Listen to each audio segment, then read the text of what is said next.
Olá, pessoal! Então, vamos para mais uma aula da nossa etapa 2. Agora, a nossa aula 13, referente ao dia 29 de abril de 2026.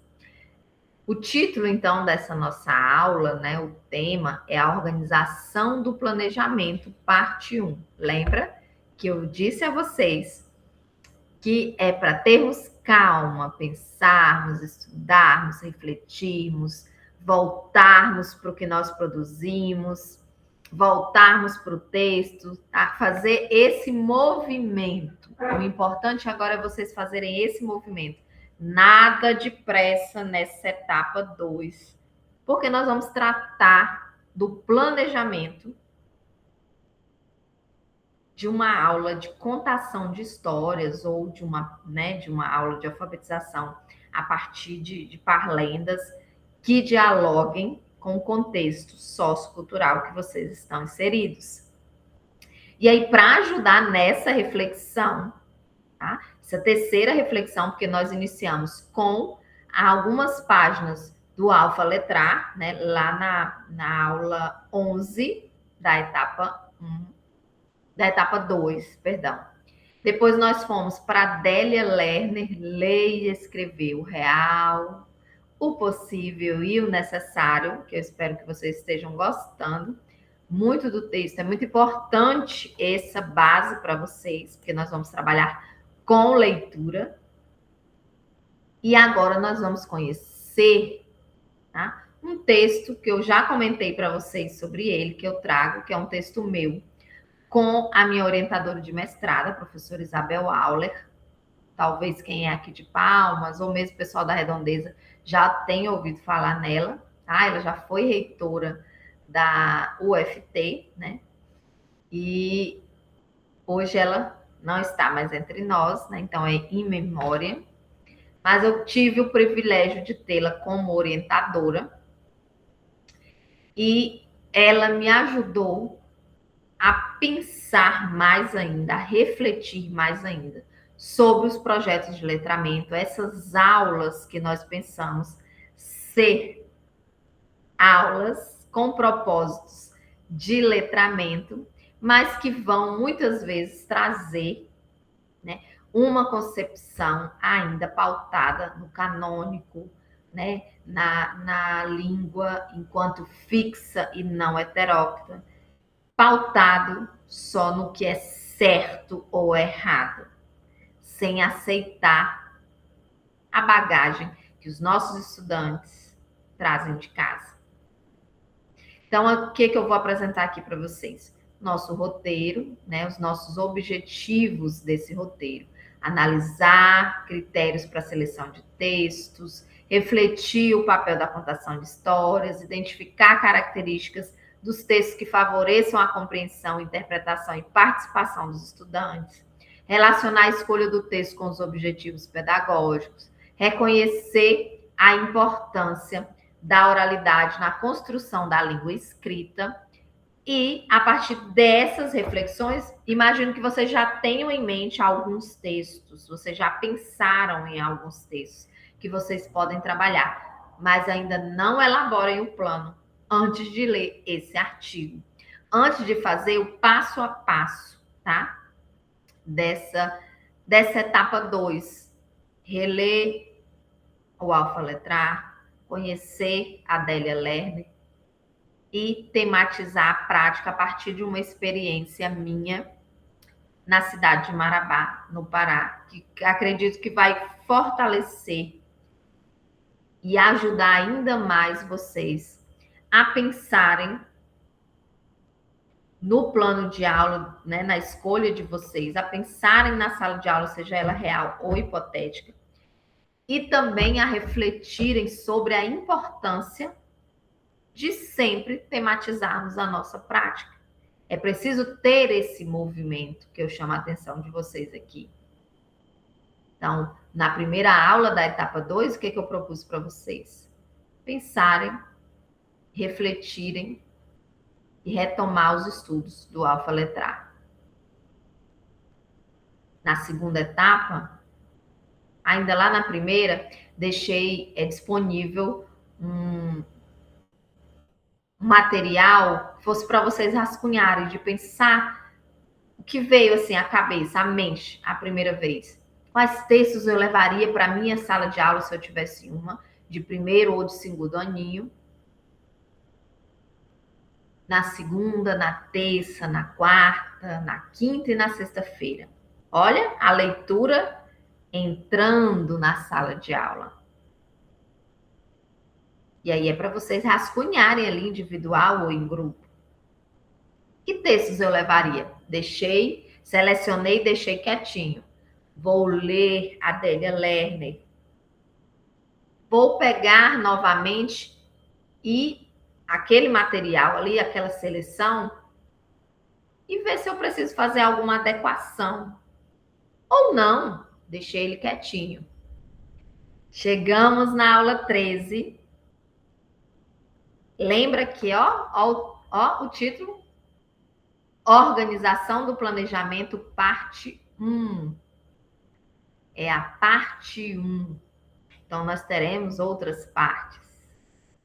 Aqui, vou deixar disponível para vocês, além do texto, né, do artigo que está com a linguagem clara, sucinta, de fácil acesso, vocês vão revisitar Magda Soares Kleinman, vão conhecer um pouquinho, né, porque é um artigo da Tifune que também vai falar sobre o letramento. Vão rever de forma mais aprofundada o Bryan Street, mas com uma linguagem mais tranquila, mais próxima da nossa realidade, pensando na formação de professores e na tematização da prática. Tá? Vão conhecer a minha experiência e refletir. Esse é meu objetivo, levar vocês a refletir sobre as escolhas dos textos, pensando no letramento e nas nossas crianças. E aí, como material complementar, eu já deixei um modelo de planejamento, tá? Uma sugestão. Eu já trabalho, igual a turma do grupo do Yuri, eles já trabalham na escola e outros, tá? Já tem um modelo ali da escola? Posso pegar? Pode, sem problema nenhum, porque isso aqui é um rascunho, tá? É um rascunho. Já deixei a BNCC, isso é um material que vocês terão contato aí, tá? É uma das nossas diretrizes. E o documento curricular do Tocantins, o DCT, do Ensino Fundamental 1, elaborado com base na BNCC. Okay? Então, já fica esse material com vocês, para vocês folhearem, para vocês usarem, você salva, deixa guardadinho aí. Nós vamos precisar deles. Em outras aulas, vocês vão precisar. No estágio, vocês vão precisar. Na vida de educação escolar, vocês irão precisar desse material. Nossa preocupação aqui, um dos nossos objetivos também, é formar leitores. Tá? Então, vamos aqui. Vou só mostrar para vocês o texto.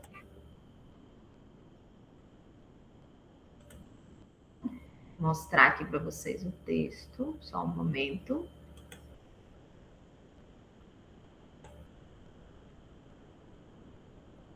Então, esse é o texto.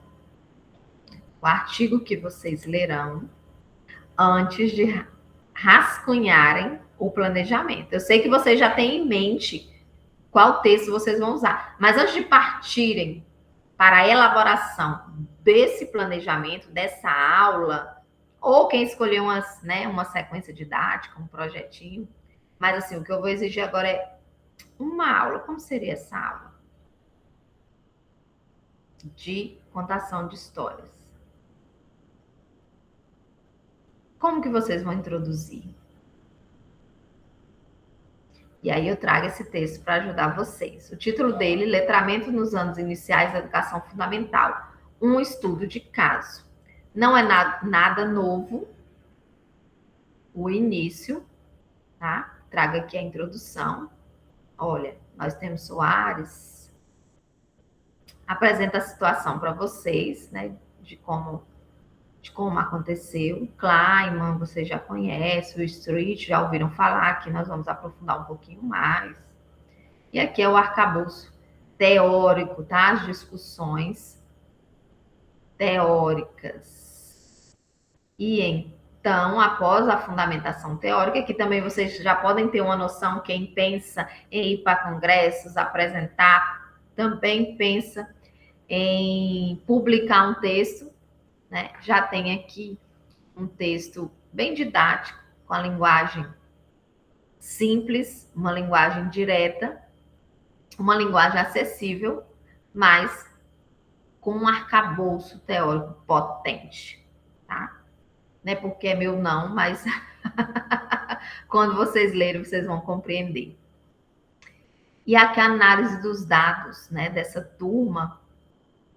duas turmas, que eu fui tutora do projeto de formação continuada de professores chamado Proletramento de Linguagem, né? A tutora aqui, qual era a função dela? Eu recebi a formação da UNB, dos professores da UNB, e replicava isso com os professores de Marabá, e cada formador, cada professor formador tinha um grupo, né, que eles trabalhavam, um grupo de professores que estavam lá na prática, e aí nós íamos para a escola junto, planejavam junto, refletia junto, seja no grupo menor, depois trazia para o grupo maior, né? Foi um projeto e uma experiência maravilhosa.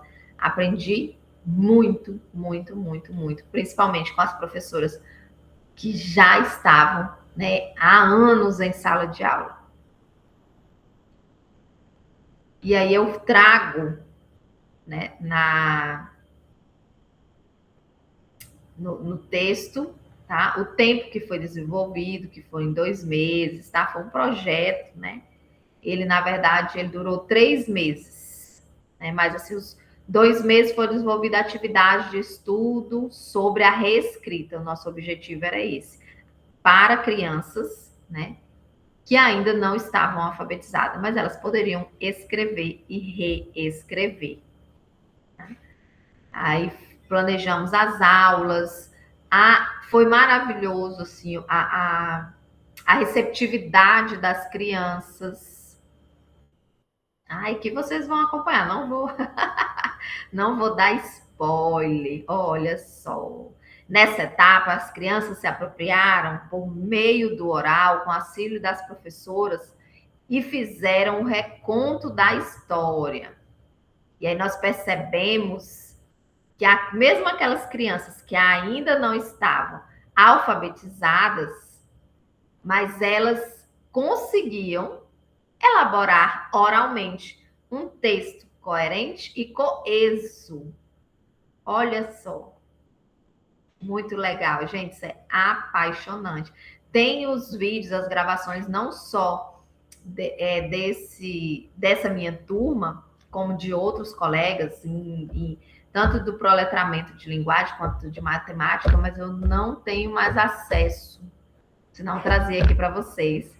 Também os de matemática, que é muito legal, tá? Pensando no letramento em matemática, mas nessa perspectiva de inseri-los em projetos, em aulas, a partir do convívio deles social. Tá? Então, esse estudo do letramento vai ajudar vocês não só em relação às aulas de língua portuguesa, mas em todas as aulas vocês podem aplicar. E aí, a partir daqui, ó, embora tenha observado os resultados positivos dessa experiência, a partir das leituras de Brian Street, 2014, entendemos que, embora o projeto tivesse como objetivo inserir o estudante no mundo letrado com habilidades e atitudes necessárias para a participação viva e competente em situações em que práticas de leitura ou escrita, poderíamos ter avançado muito mais se tivéssemos considerado como prioritário o contexto social dos alunos, dos estudantes. Então, isso aqui é muito importante. Aqui eu já trago a partir daqui a reflexão sobre a nossa prática. E vou apresentando aqui para vocês quais seriam as possibilidades, né, que nós poderíamos ter incrementado. Mas não é que erramos. Há toda uma construção sócio-histórica. Nós fomos formados assim. Então, romper com essas concepções demora. É preciso estudo, é preciso reflexão sobre a nossa prática.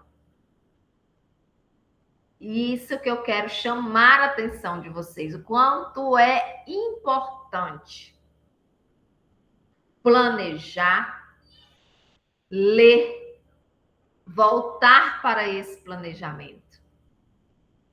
Discutir com outros colegas, com a sua coordenadora, se houver esse feedback, quando vocês estiverem lá na sala de aula, com o professor formador, com outras pessoas da área. Vejam só que importante. Tá? Então, fica aqui. O texto é um texto curto, mas, como eu disse para vocês, de suma importância. E até breve. Bons estudos.